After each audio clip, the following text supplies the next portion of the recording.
I find myself increasingly losing my calm with folks trying to get back to normal. Why won't people just stop? Like, holy shit, there is a pandemic. It fucks up your lungs. It causes heart damage and brain damage. The long term effects are terrifyingly unknown, but so far seem pretty fucking bad. Somewhere around 80%, somewhere around 78% of survivors come away with some kind of heart abnormality. The long-term prognosis of, we don't know, because this fucking virus has existed for less than a goddamn year. A reasonable, civilized society would not question that nothing matters more than containing the spread. All these fucking people just going along like, oh, it's so sad that millions of people are being kicked out of their homes and getting dragged to eviction hearings in crowded courtrooms where they will face exposure to the same fucking virus that kept them from safely doing their jobs to begin with. And that is not okay. Why don't you get that that is not okay? It's never been okay, though, and you've been fine with it all along. But with the visceral threat of homeless populations becoming vectors of community spread, now it should really bother you. Even if you are so unforgivingly self-centered that millions of people being deprived of housing isn't enough to bother you. COVID is different from most other dystopian crises that assault marginalized communities. COVID can cross the line from the have-nots to the haves. Rich people are less likely to die from it, but there is nothing to protect them from the organ damage they'll likely come away from if they catch it. So, even for the folks who can't be moved by the deaths we've already seen, or the hundreds of thousands of more deaths that are projected, at the very least remember that you rely on your communities. This virus threatens your way of life, whether you're worried about your health or not.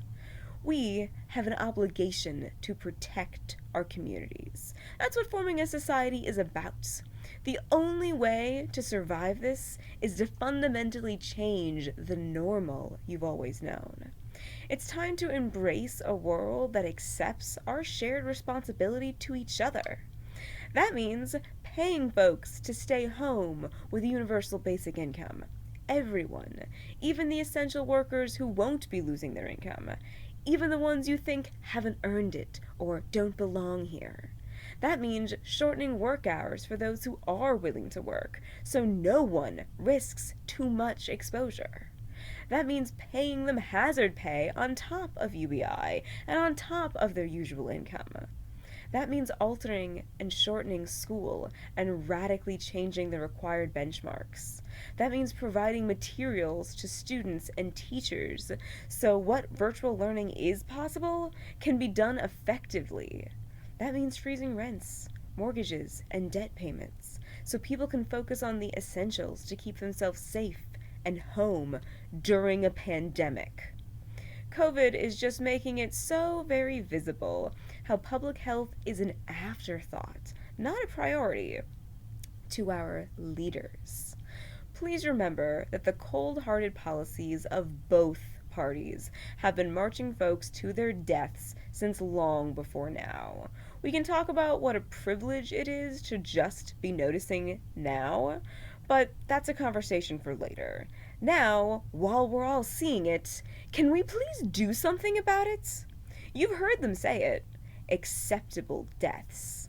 There's a certain number of human beings that can die from easily preventable causes before the source of those deaths is considered a problem.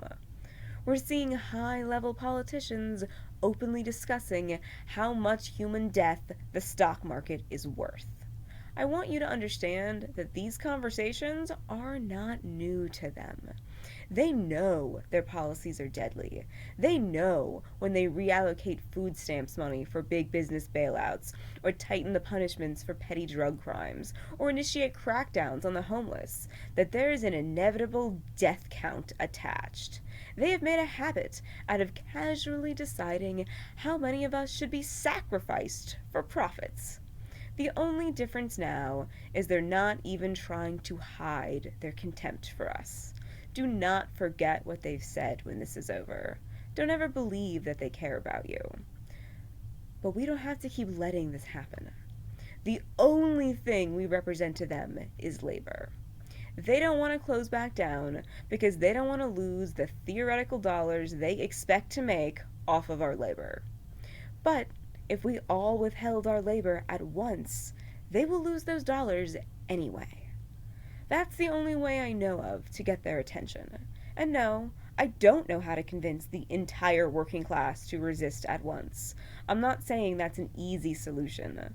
I'm just saying it seems like the obvious one.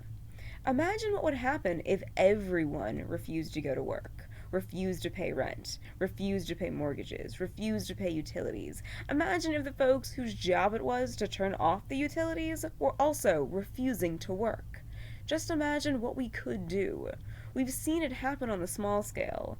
I'm not asking you to do anything.